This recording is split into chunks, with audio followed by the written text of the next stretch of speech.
accepted genocide against their own population, neatly packaged under the slogan, "My body, my choice." The obvious differences between men and women did not come from cultural impositions, but from biological structures that ensured collective survival.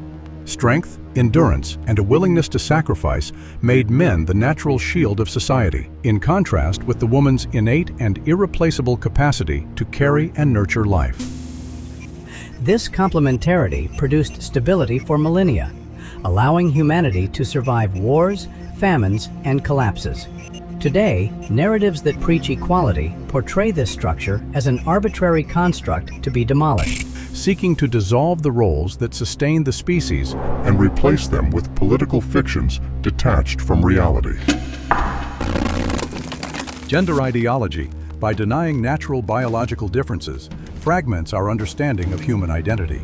It doesn't liberate but confuses, imposing views that ignore scientific and cultural evidence. Stable societies are built on recognizing complementary roles, not on pursuing feminized men or women trying to act macho. By prioritizing individual delusions over shared reality, it risks social cohesion, creating space for manipulations whose sole aim is to destroy the structures that sustain communities. Rejecting ideologies that promote child mutilation under the pretext of identity protects the physical and psychological well-being of those too young to understand the impact of their decisions. These progressive agendas know the damage is irreversible, yet they push it anyway. Any society that cares for its children must prioritize defending biological reality, encouraging natural development without premature interventions. This preserves the integrity of future generations, preventing malicious radicals from turning them into broken pieces of a cruel experiment.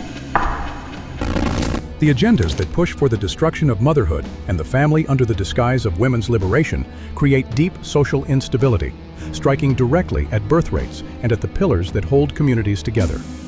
This damage, driven by radical feminist movements, benefits systems that prioritize extreme individualism. It harms women who, convinced that having children is a form of oppression, reach the end of their fertile years burdened with psychological issues. And, in that same process, inflict irreversible harm on society, as many are pushed into becoming active agents of a legally accepted genocide against their own population, neatly packaged under the slogan, "My body, my choice." Even I, without blood, without a future, can feel the misery these ideas inflict on humanity. While radical feminists insist that society oppresses women through its structures, the law imposes obligations exclusively on men for the defense of the state. This inequality is never mentioned in extremist rhetoric, because acknowledging it would mean accepting that asymmetry exists, but not in the direction their narrative claims. The so-called male privilege evaporates the moment the state demands bodies for the front lines, and only half the population is sent to sacrifice itself for the well-being of the rest.